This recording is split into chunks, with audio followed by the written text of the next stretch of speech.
This conversation between V.E. Schwab and Neil Gaiman was part of TorCon, a 4-day virtual convention held by Tor Books and Den of Geek in June, featuring panels with some of speculative fiction's most exciting authors.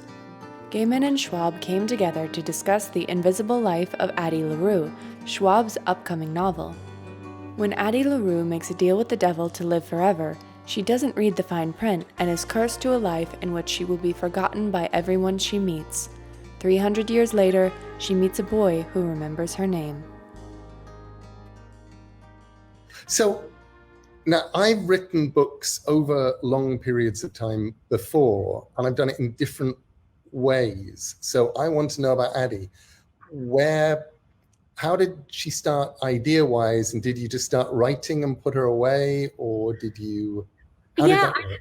I had the idea about almost exactly a decade ago. So I was 22, and I knew right away that I wasn't ready to write it yet. Like, I had pieces of it, but I have to have the beginning and the end and the voice. If I don't know how it ends and the voice, I'm not ready to start a novel. And so I put it away for a couple of years. Every couple of years, it was like a pot on very low heat. I would come back to it and check and see if it was ready yet. And there was always something missing. Sometimes it was my own fear of inadequacy. Sometimes it was the fact I didn't have the voice or the tense or the structure.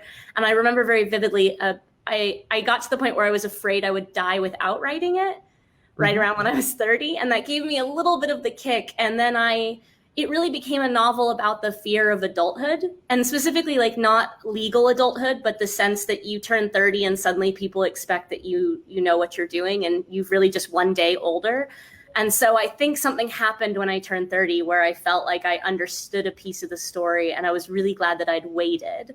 But yeah, it was about 7.5 years of thinking about writing the book and turning it over in my head, and about 2 years of actively writing the book. You've sat with stories for quite a long time before, haven't you? The longest one for me was probably the Graveyard book. How long was it? I had the idea in 85 or 86, probably 86. I wrote a first chapter, knew that I wasn't good enough to write it, and put it away. And then came back to it in about 99 or 2000. Tried writing something, wasn't good enough, put it away. And it was around 2004, I just went, I'm not getting any better now. Yeah. I'm actually probably as good a writer as I'm going to be. I don't feel that I'm doing that thing of just getting better. So I have to just write it now. I don't have any other options. But so I have to ask you this question, because it's a question that I ask at the end of this interview series that I do. And I feel like you're in kind of a weird position to answer it, because it's about what books will outlive you. And I feel like you're in a position where, most, if not all of them will, but if you could choose, and because we as creators don't get to pick what's the most successful, what's the most popular, what's the most read. If you could pick one of your books, and only one, or one of your stories to outlive you, which one would it be? One of the kids' books. Yeah. I would let all of the adult books go, even though I love them, even though I'm so proud of them. Because, and I don't think I could pick which kids' book. I would be perfectly happy. I have a very, very silly poem called Pirate Stew coming out in October. I would be perfectly happy if it was Pirate Stew, or the Graveyard book, or Coraline, or The Did I Swap My Dad for Two Goldfish, or, I would be. And I think that's because there is absolutely nothing in a person's universe like the books that they fell in love with when they were children, and for forming character, for showing you who you are, for making you into the person you grew up to be. And I would, maybe Coraline. Yeah. The Graveyard book is technically, I think, a better book. But Caroline, I wrote it for my daughters to try and teach them to be brave and to teach them that, because as a kid, I'd completely misunderstood what bravery was. I thought you were brave if you weren't scared.